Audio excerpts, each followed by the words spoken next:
Okay, are we on? Good. Whoops. Yeah, I just wanted to say something about this film called Mortal Kombat Annihilation. Supposed to be the second film in the trilogy of live-action Mortal Kombat films.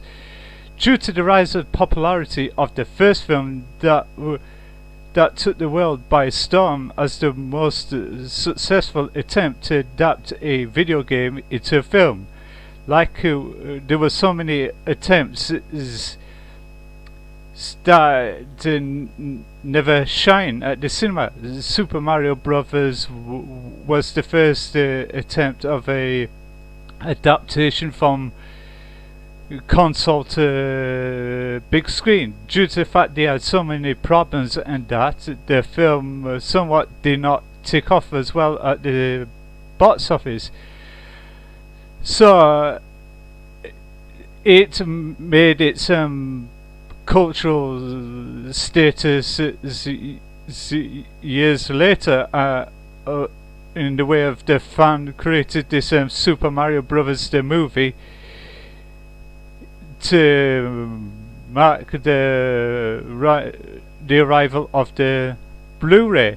And John Leguizamo spoke kindly, said he was deeply overwhelmed at seeing how popular and successful of the cult followings it garnered, because of the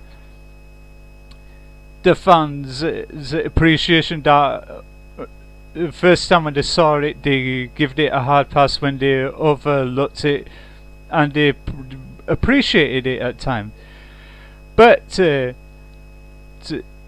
that was Super Mario Brothers the film, the movie, and that will pave the way for the rise of the combat fighting games like Street Fighter and much later Mortal Kombat, which was a huge controversy in itself, which strokes to the ire of the regulations of video game censorship. The Americans' equivalency to our video nasties in the 1980s, which was the self-regulating bodies of how to tone down and censor the ultra graphic violence in films.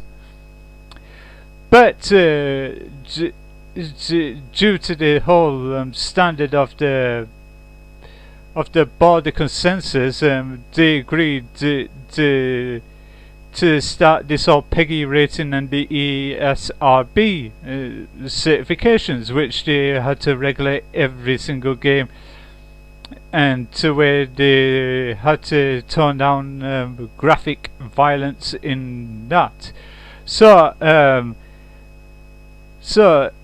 in the retrospect, Mortal Kombat was a catalyst for that, but it took a long time to get the script into motion in order to take it from the console to the big screen.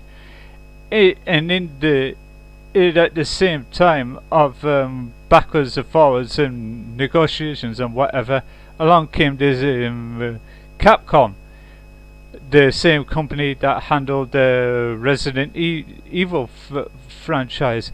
So they want to get a head start of adapting their fighting game from console to screen, which starred Jean-Claude Van Damme, and then Australian actress and pop singer Kylie Minogue. However, due to the fact it was critically panned at the cinema, to this very day it gains revenue for Capcom that generates some revenue, and long come years later in 1996, along came Mortal Kombat, was realized, and Paul W.S. Anderson, who did Event Horizon, who went on to direct another another movie adaptation and another video game called Resident Evil. But when he took up the role as a director for the first pitch, he took the whole passion and gravitas, trying not to disrespect the essence of the video games by he cast going motion. However, the two of the actors who picked for the roles of Katana and Shang Tsung in the form of Kari Tagawa and Talisa Soto, years earlier, prior to that, they both starred in License to Kill with Timothy Dalton, which they played total different roles. Soto played Lupe Amora, the girlfriend of Fran Sanchez, and Kari Tagawa played one of the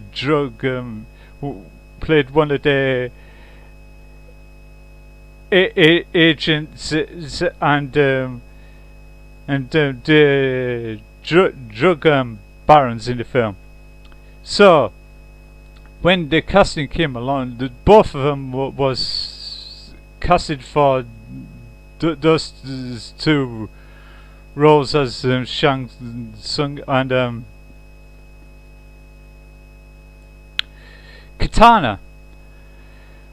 And the other casting fell into place with Johnny Cage played by Lyndon Ashby and Raiden played by Christophe Lambert, who was fresh off from his time playing another immortal being in the Highlander film trilogy.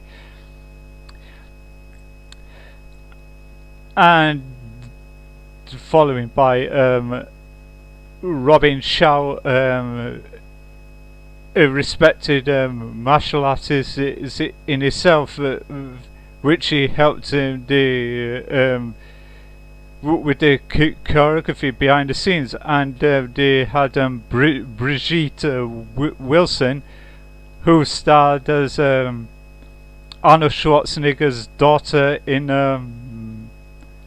Last Action Hero, and the rest fall into place, and with Kano played by the late Trevor Goddard, who was in the film Deep Rising. I think it came out exactly the same year as the second film. Yeah, when the film premiered, everybody gave it high praise. Even Gene Siskel of Siskel and Ebert praised the film for its visuals and that, and Roger Ebert mainly complained about how murky the theatre he was in. So Siskel said enthusiastically that he will be going down to his local arcade after the episode of Siskel and Ebert to play the game. So I didn't come across the first Mortal Kombat movie until it came on VHS. So I picked up this. I thought, what is this Mortal Kombat? To say that I never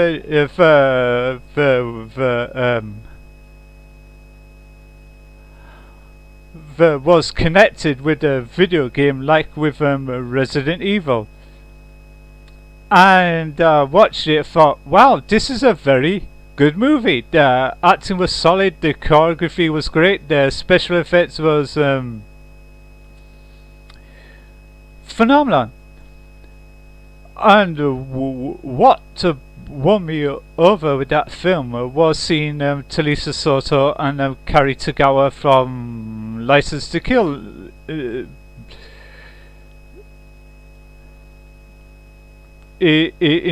the film, which was great. And the years prior to Mortal Kombat, Talisa Soto played Vampirella, which was directed by Jim Wynorski, which is an okay film, but not as the gravitas who played Katana in the first film. And due to the fact that it did so well at the box office, a sequel was secured. Then the whole issue about this, who's going to be returning from the first film and who's going to be the next cast. But along the way, during for the production, Paul W.S. Anderson stood down to direct Event Horizon with Sam Neill and Lawrence Fishburne, and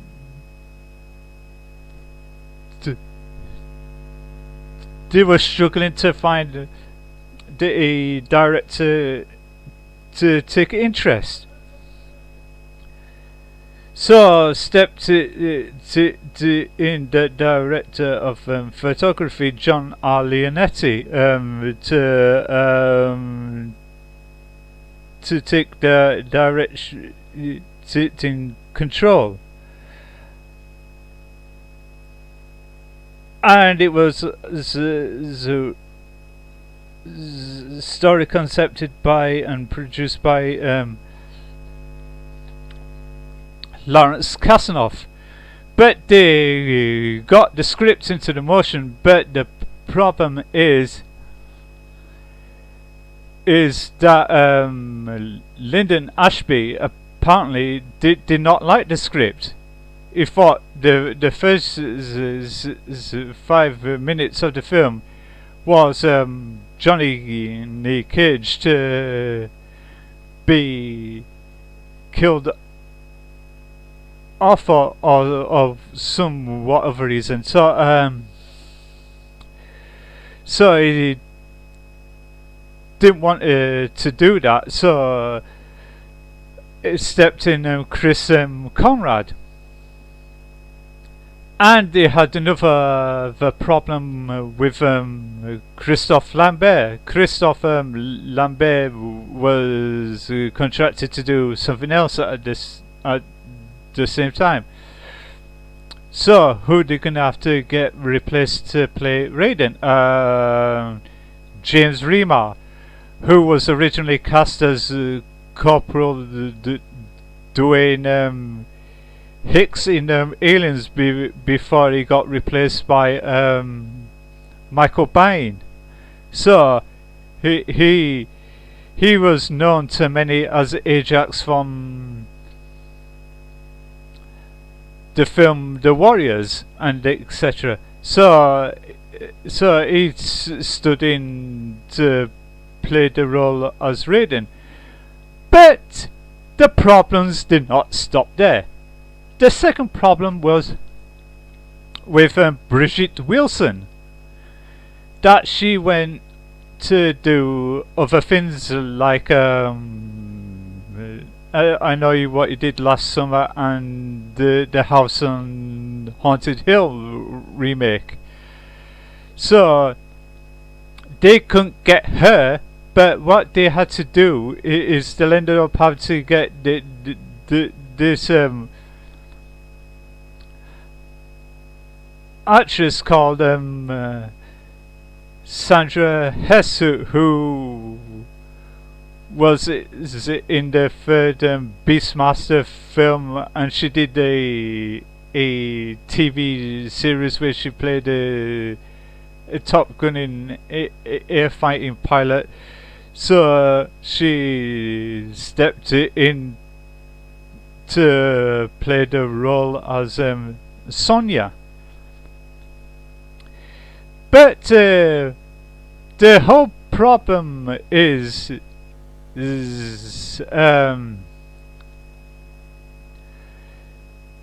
yeah, it was great in practice.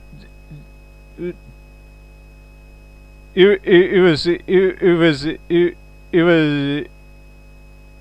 was a great idea, but it wasn't executed in practice. The problem is when you do the first film in any trilogy, when you do the all posing stance, is ready to take down this Thanos like the Mad Titan destroyer called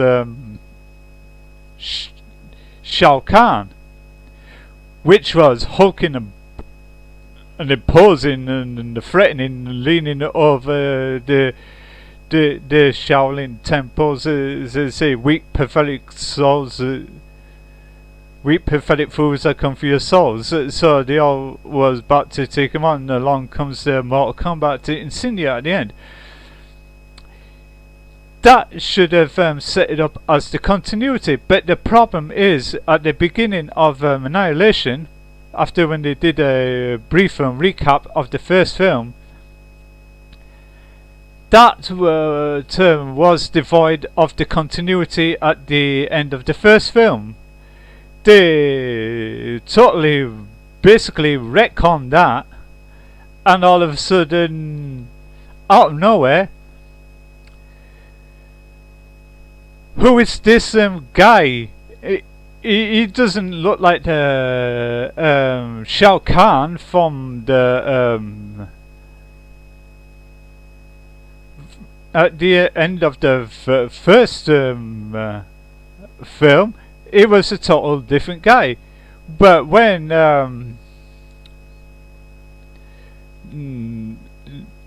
he took his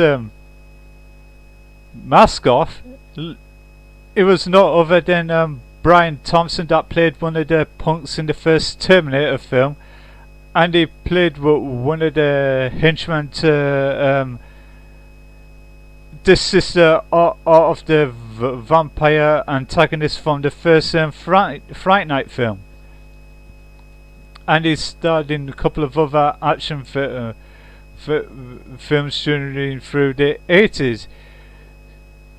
Yeah, but it looks physically imposing, but his delivery was somewhat way off. And this is the whole start of the problem process.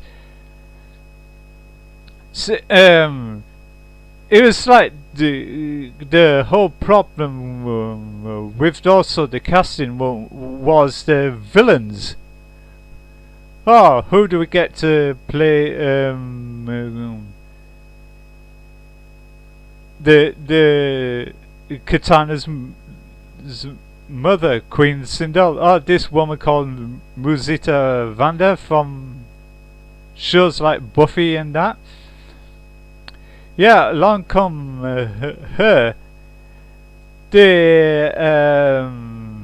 The problem is her first delivery when she was shouting that threatening the menace. It said, "Too bad, you will die." It did not look like total threatening.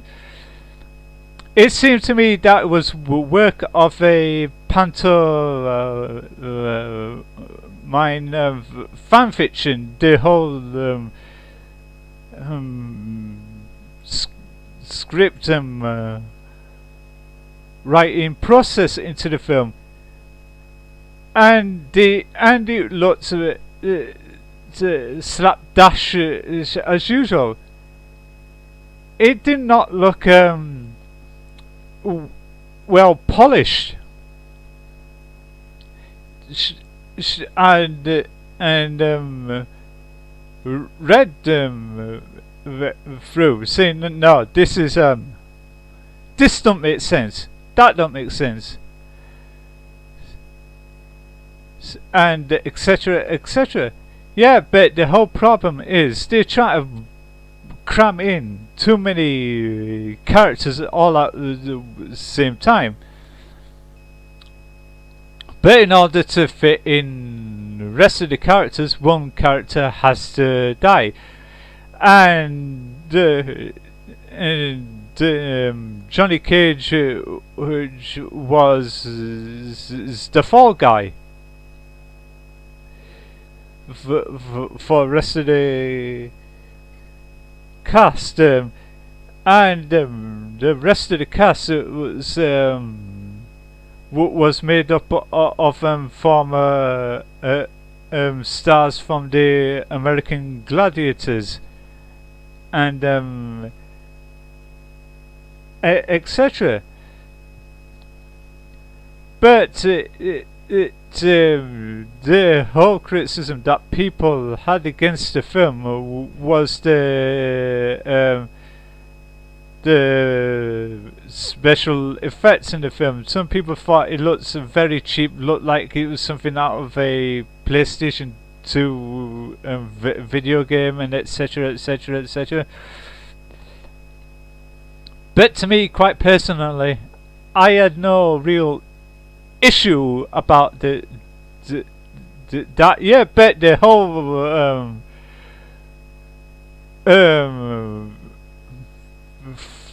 ragdolling of Sonya and Jats in the air as the fireball comes right behind them, you could tell that it was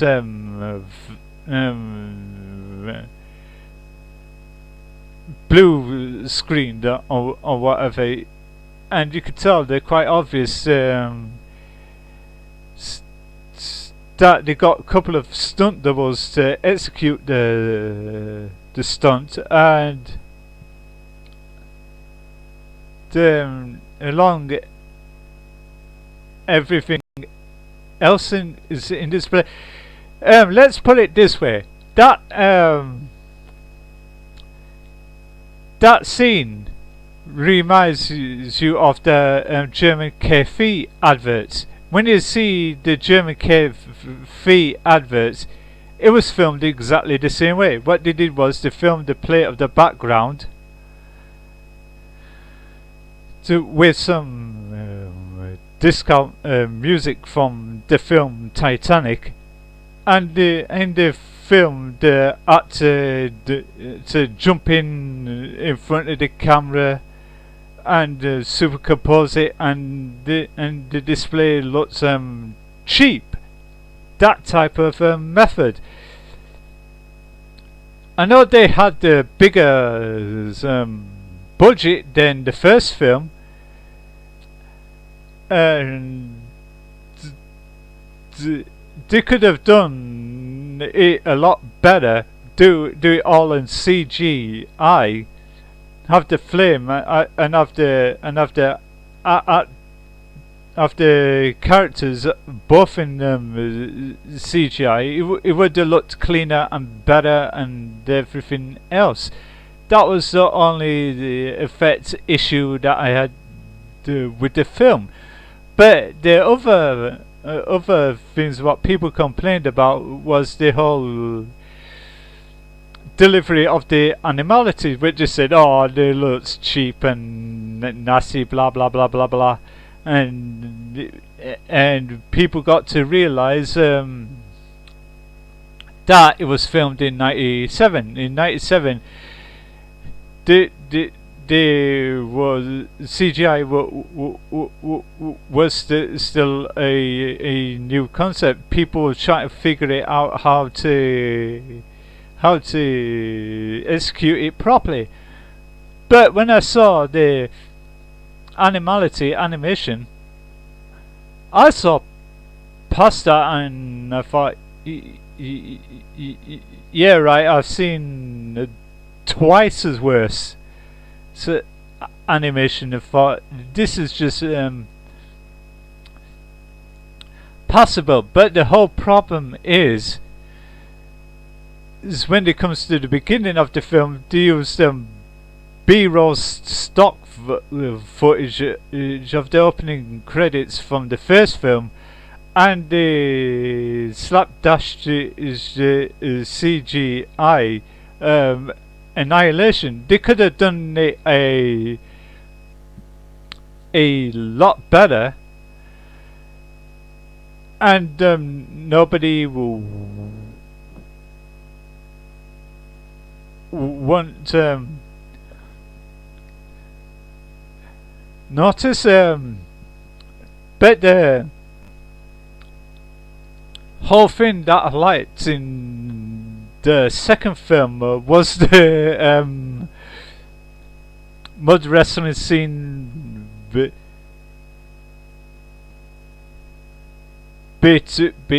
between Sonya Blade and one of the other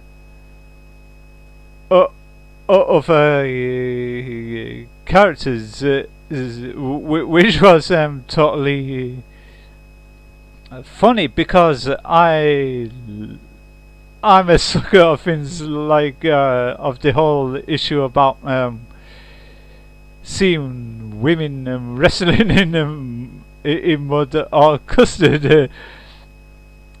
Yeah, but the whole problem was afterwards. Sonya was kept in mud, so she said, I have to go find a river. But you don't see the scene of going to that river to get clean. And minutes later, Raiden decided that, we're going to do something for the world and the goodness, by sacrificing my powers in order to become mortal. So once he did his unconvincing role, which was consist of the worst compositing possible, and Ray Park that did Rima's fights and that, and Sonya appeared out of no way pristine clean. But the problem is certain substances like mud and that can be very hard to wash out of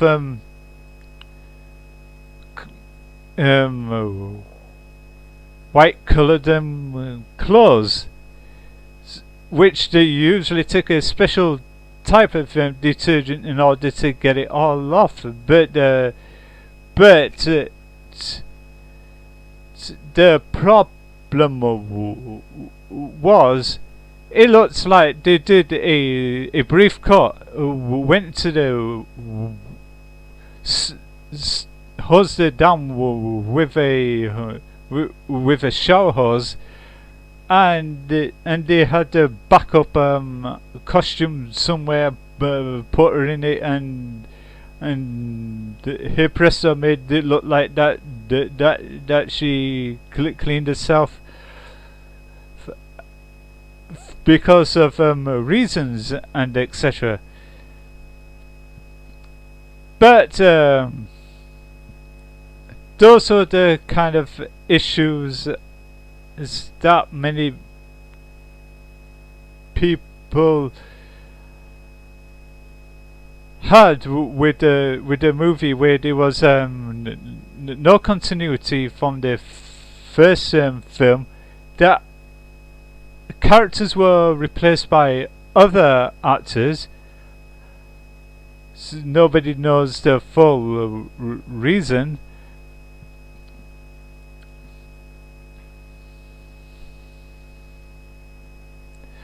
and and the lazy attempt of script writing, and that some of the lines of delivery was a bit off in places. So kind of like there was a scene where Liu Kang's supposed to find this night wolf, and it appears in werewolf form, and he jumps up on him.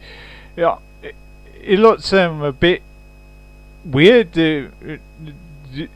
You thinking that it was wrestling a wolf instead of CGI-ing the wolf. In fact, they could have CGI both of them were wrestling with each other before the wolf turns into Night Wolf. But the problem is there were so many other films that did the transition from wolf to human a lot better. There was this film in 1985 called Fright Night, which was one of the scenes where Evil Ed's transformation from a wolf back to his human form. That was done in reverse stages and so many other things, and it all pulled exceedingly well. But with the whole transition from wolf to human in Annihilation, it did not look right. It looks like something very cheesy out of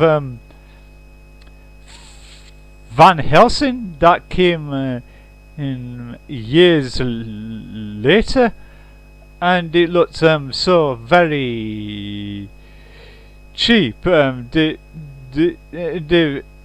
whole throwing of this arts that's supposed to knock him back. That did not look good at all. That was and before I know it, Nightwolf was totally wasted in that film. So was Sub-Zero and Scorpion. They both did one scene and that's it. They was totally written out. And Shiva was the female standing for Goro. She was totally, utterly wasted. Oh, shove a cage down the top of her, crush. She's she's a goner. So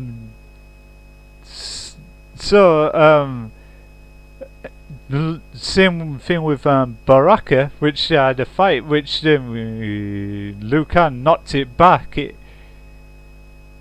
But the thing is,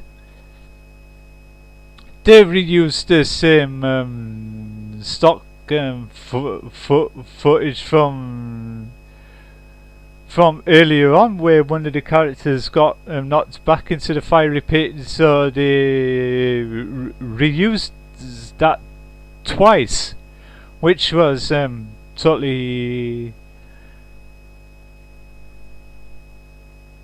ridiculous, and etc.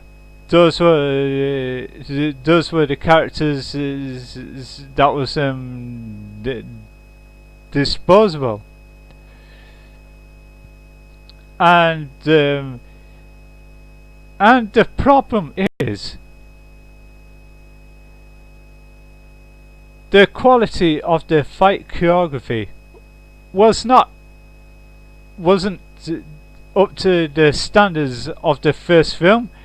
Everybody was kicking and backflipping, and that looked like they're doing a circus acrobatic act. It did not look convincing at all. You get two guys, one at their side, one at that side, both of them slapping Sonya backwards and forwards and that. that's been done in so many times in so many different films as far as I can remember. It was like the whole issue of the pie in the first gag. Yeah, it's funny to begin with, but when other people started to use that gag, it becomes not funny.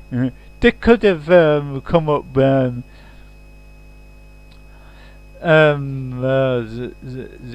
something else, but the whole next snap twist that Sonya did, yeah, but the whole problem with that is they have a tendency to do things off camera. I hope to God if they are going to do this Mortal Kombat film, they should fix that issue. If they are going to go R rating, I know they was restricted because they want to make it more kid friendly, with watered down violence and that to meet a PG-13 rating and that.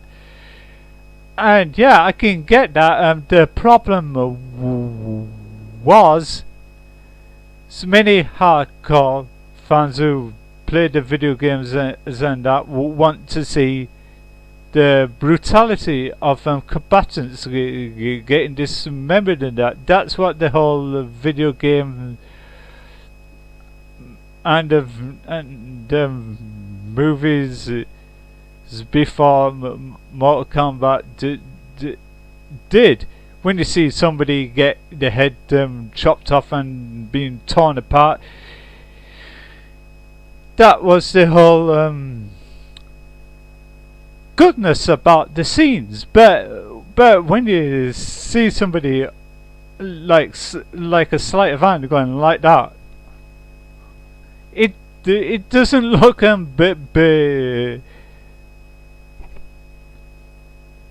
believable. And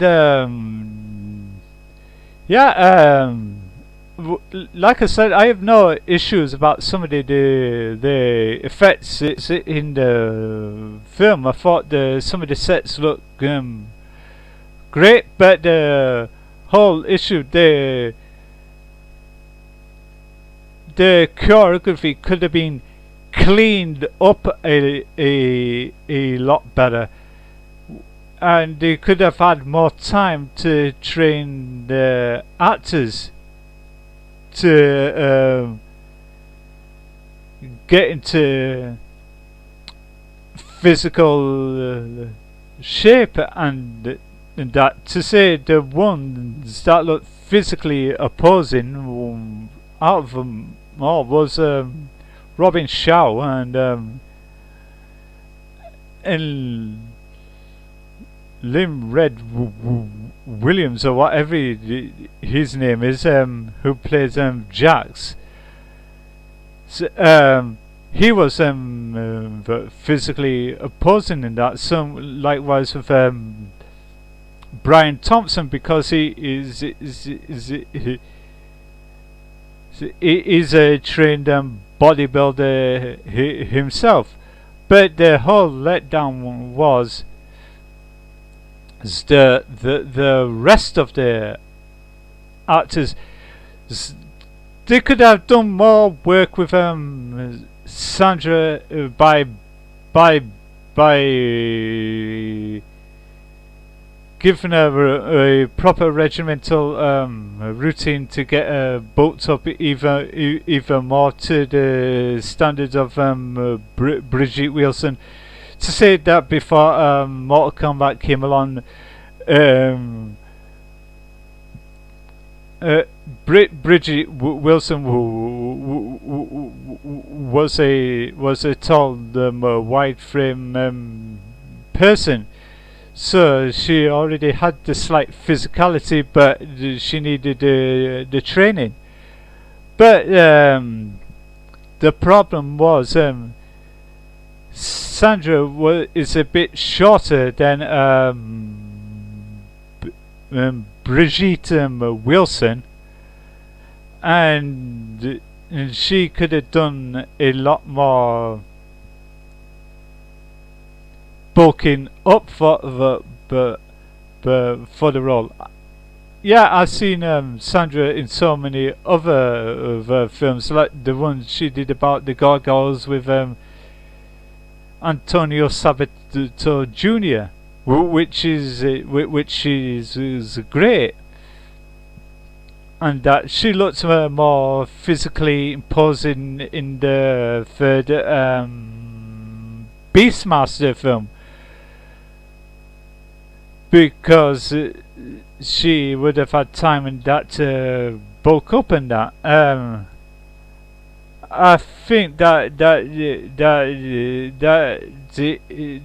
her training was a bit rushed, and that I used to do quite a lot of training at the gym, and I did do a bit of martial arts in the 90s, and but I let it go for a while. Then I got myself out of shape. Then all of a sudden, in my early 30s, I had to get back into shape very damn quickly when I took up this whole jazz dancing program that I've seen on the video, which had Tracy Lords, who I spoke to, and I thanked her for to help to get me into shape. But when I got myself into great shape, people was bowled over because I could have pulled it off, because I had time and that to do it all myself. And that is work and dedication. But the whole problem is they didn't have that much gravitas and training regiments for the likes of Sandra and so many other actors in the film, which came off a bit weak and that. Yeah, but the whole other issue about the film was the whole shouty guy from who did the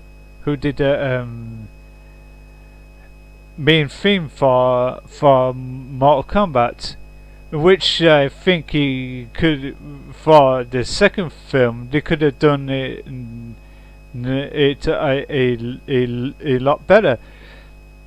But the soundtrack itself, to me, some of it was great and others wasn't. The new version of the Mortal Kombat theme song, which they did character intros to the song, it felt like that was going way too long.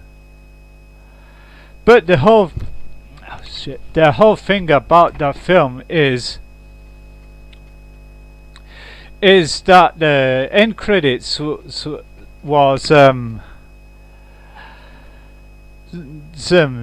twice as long as the film, which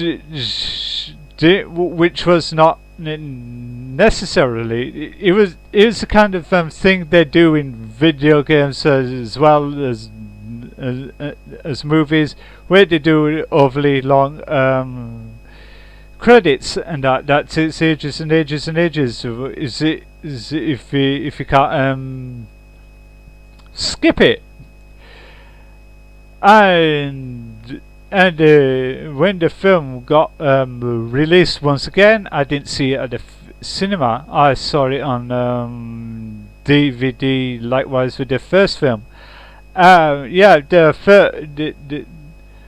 the film did reasonably okay, but it was not well received with critics and some of the hardcore fans over the issues. And that because it was an avoidance of all continuity from the first film by replacing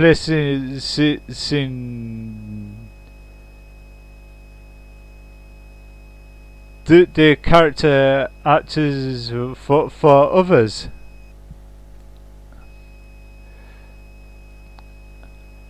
And it seems to me that behind the scenes, I think both Robin Shaw and Talisa Soto wished they had the rest of the actors from the first film, but I think they felt a bit slight empty without them. But I did meet James Remar from the second film at a convention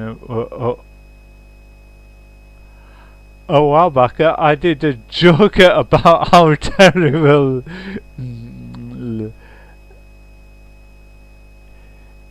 it was. So later on, I went back to him. I had to retract what I said about it, because I don't want to come off as one of those snobbish guys that goes up to their actors and say, "That film you was in sucked." I'm not one of those guys, so I did hastily apologize to him. And it was great. And the thing is, with films that were based on video games and the other way around, it can be so hard to adapt. It can be successful on one side and the utter catalytic failure of the other. But the problem is, what totally let the film down in general was the script writing. The script writing was not good. You could easily get somebody like Tarantino and that to write up a good solid script for the film and get him to direct it, because it has elements of martial arts. To say the film Kill Bill, he did excel that very well. He didn't take no risks with the ratings, and that it wasn't bowing down to the whole thing, to water it down for a PG-13. It went all the way out gruesome violence. If he was to take the handling of the Mortal Kombat IP of the second film, it would have been a total masterpiece. He would have put his own spin on it, because he's very good at photographing martial arts and action and special effects. So that's where he excelled, and he could have been a great advocate and etc. But it seemed to me it was rushed into development. They didn't have time to polish up the script properly, to to get a rock solid director instead of having to juggle talent in the special effects team around them, which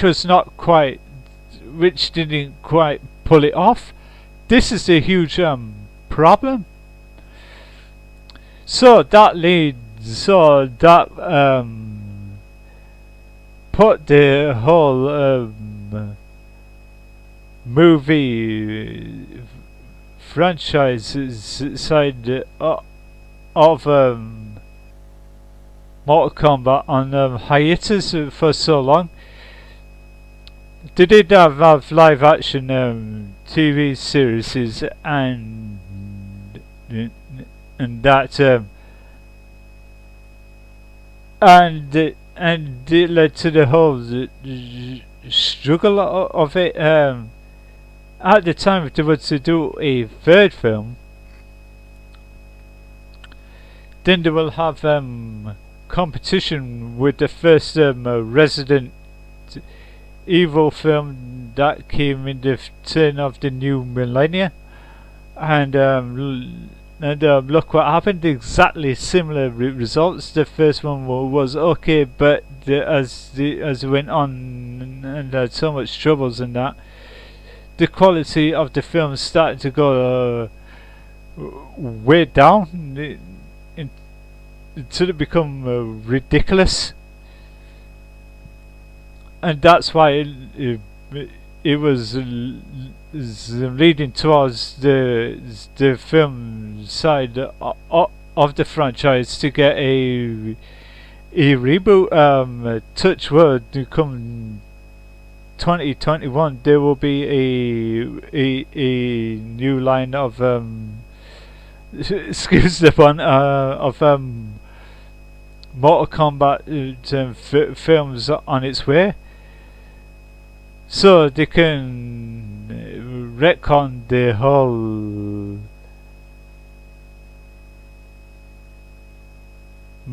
moments in the second film, which was going to be great, and apparently, according to some sources,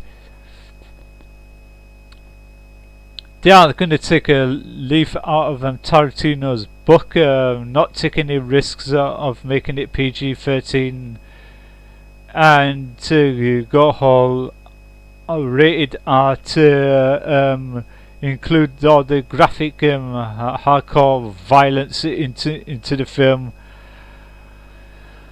But no doubt that will be quickly dashed by these social justice warrior types and these left-wing activists will end up getting the studio to bow down and water it down to make it into a PG-13. But that can easily still happen. And this is the huge problem when you take an IP of something in order to make it into another product as the way of merchandising and that. And to say that that Mortal Kombat Annihilation came out in '97, which was a hit and miss period of that year. Some films were great, and some others wasn't. The second film felt the same wrath of Batman and Robin, try to make it watered down and to make it into a PG-13. So they can make it kid friendly and in order to sell toys. But it doesn't. But it did not really paid off. The film, both films, somewhat bombed because of not very kind reviews. And because of that, any aspects of any further installments in both series got put on hold. And lo and behold, in the midway 2000s, Christopher Nolan took interest into the whole Batman IP. That want to make it more itchy, edgy, gritty and darker, more dark than the Tim Burton ones, by coming up with the film The Dark Knight trilogy, which was well received by many, and that made careers is out of Christian Bale and etc etc, and they had to start up from scratch, as Cat Grant said in the TV Supergirl show. In order to go big, you have to start small by building it up and up and up. That's what Christopher Nolan did. He started this trilogy right down at the bottom, and until he builded it right up, and until it became the franchise that people grow and love today. Likewise with the Bond franchise, exactly the same way. Daniel Craig took over from Pierce Brosnan. He wanted to get it back true to form, do exactly the same. Start off small and make it grow big, and because of this divine example that both movie series for Mortal Kombat and Resident Evil is going to do exactly the same, in order to send it to the stratosphere and that. But like I said earlier, the whole thing, I didn't have a problem with the effects. I thought the effects looked great in some places, but could have been polished in others. And like I said, the whole thing that went against it was the script writing, which they could get even a couple of Mortal Kombat super fans to write up a script to send it in, and it would have been a lot better, and it would have made them perfectly good sense, and deliveries and that wouldn't have been all over the place. And still stick to the continuity. And this is the huge problem. Video games suffer from this as well. Some video games excel in others with great story writing and etc. For instance, Halo had a great solid story, and the characters were grown in and developed in time, so you get attached to those characters. Likewise with the Uncharted series. The Uncharted series was supposed to be a spiritual successor to Lara Croft Tomb Raider. to say that the Uncharted had that exactly same formula as Halo. Great characters, great stories and deliveries that you've grown to love. And the other example was the first 3 Mass Effect games. Exactly the same. Great characters you've grown to love. Everybody grown to love Gareth and Shepard and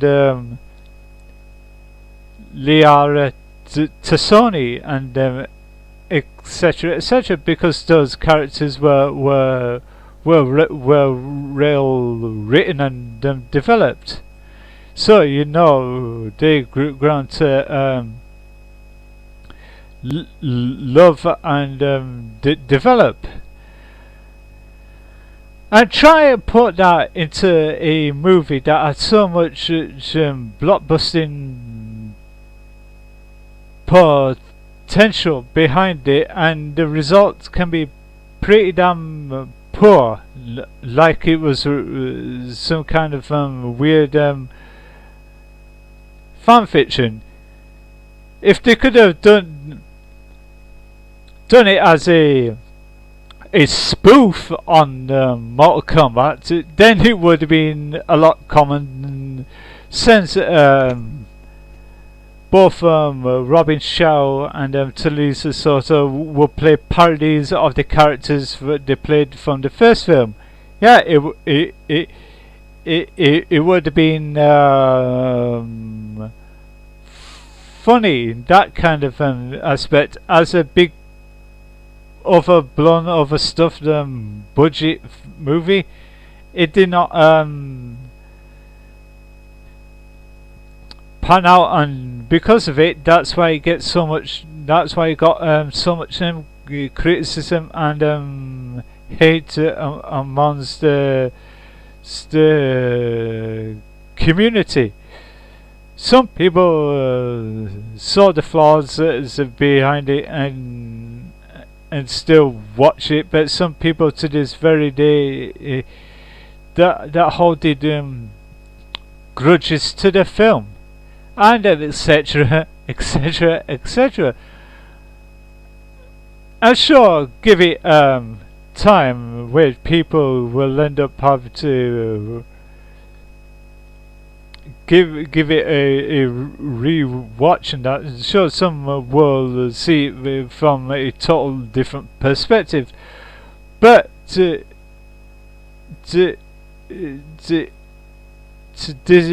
is the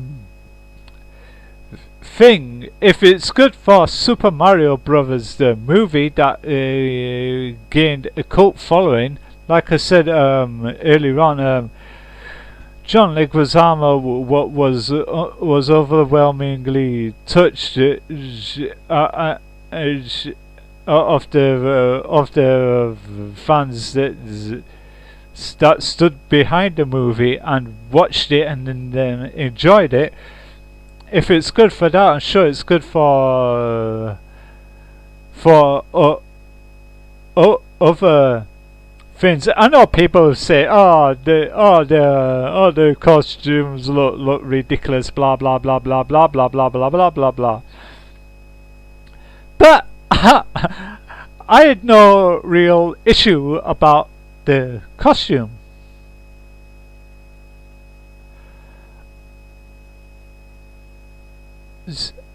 In it, I thought they looked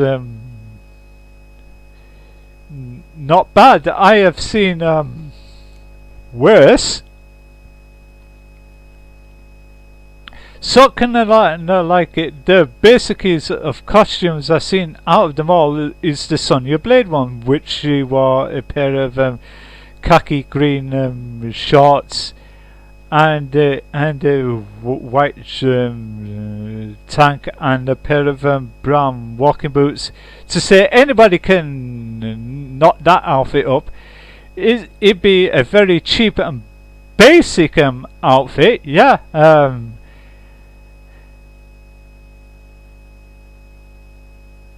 Yeah, it was the very good, and the basic is of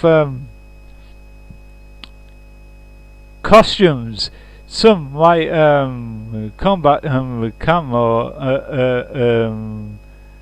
combos, and that came from the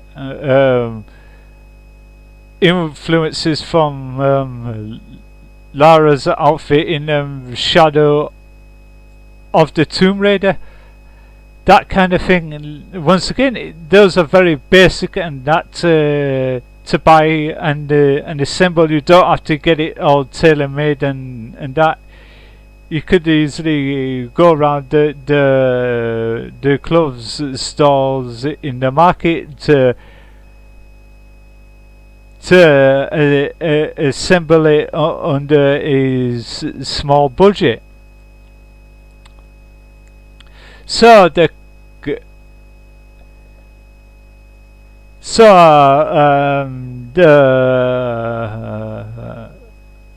whole thing about the costumes look cheap and tacky. They don't look that cheap and tacky to me. They look okay, but like I said, the favorite bit I thought was great in the film was the mud wrestling scene between Sonya and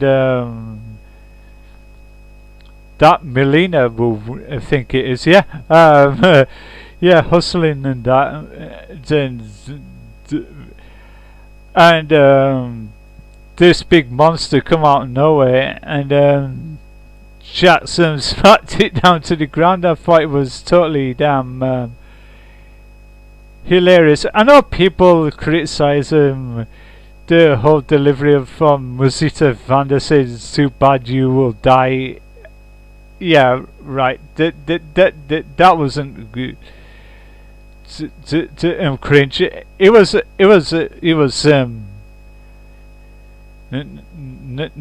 not as worst, but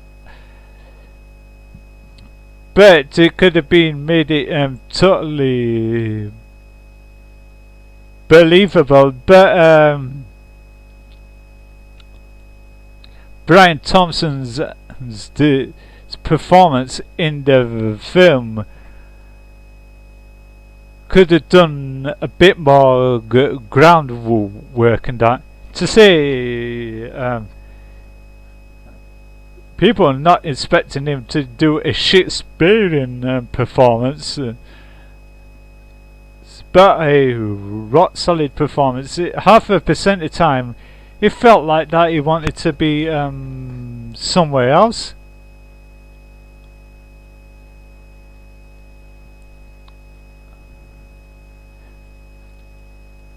And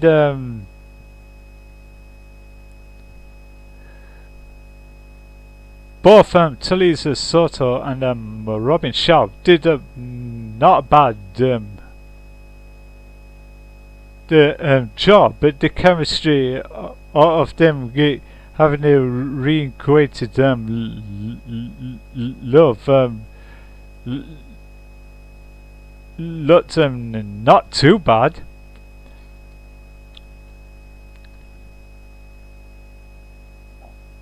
But like I said, the whole problem is they could have given the Sandra a lot more groundwork to make her physically imposing.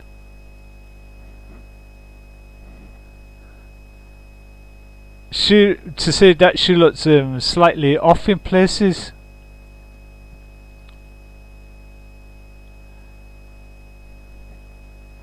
And this is a huge problem. Sort of like you can flip the two actors around. You could have Sandra playing Sindel, and you can have Musita Vanda playing Sonya, because she looks that height and physique.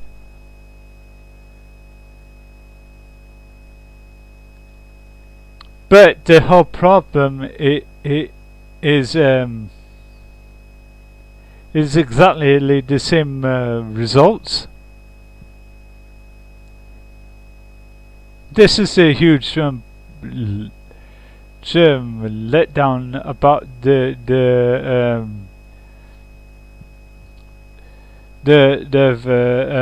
film. In other areas, it looks okay.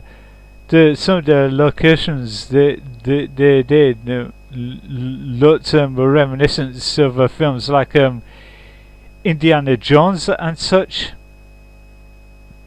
But the whole letdown and the process of the film is the time restraints and the very low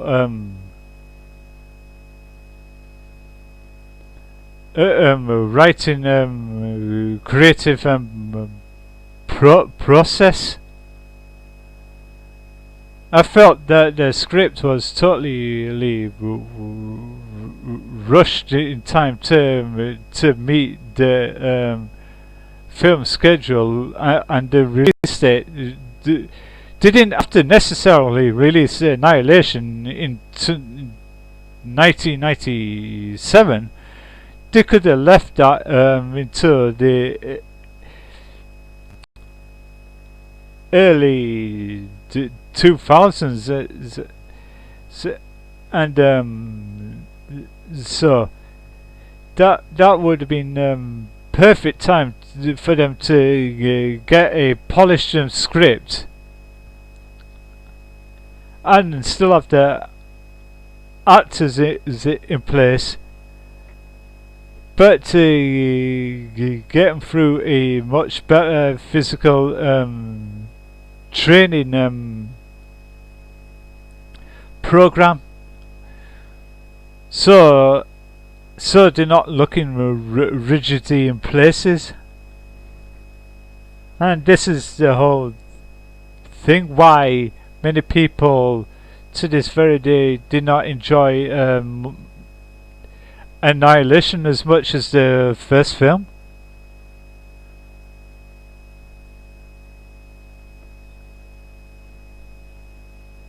And that's the reason why it hurt the film series going forward, because of this whole issue. And because of it now, they have to go to the realms of rebooting the film series all over again. And up to God, they don't make the same mistakes they did with Annihilation and so many other video game movie franchises and that. And yeah, that's all I had to cover about the whole issue surrounding why people did not like Annihilation as much as the first film. And for those of you who enjoyed it and that, please let me know in the comment section below. And don't forget to follow me on social media, and all the social media links will also be provided below this talk about Mortal Kombat Annihilation. And until then, this is me being Frankie cross smales wherever you are in the world. Have a great evening, good afternoon, good morning, good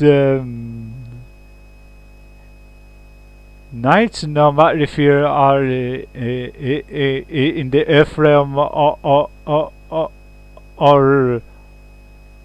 in the other realm. And until then,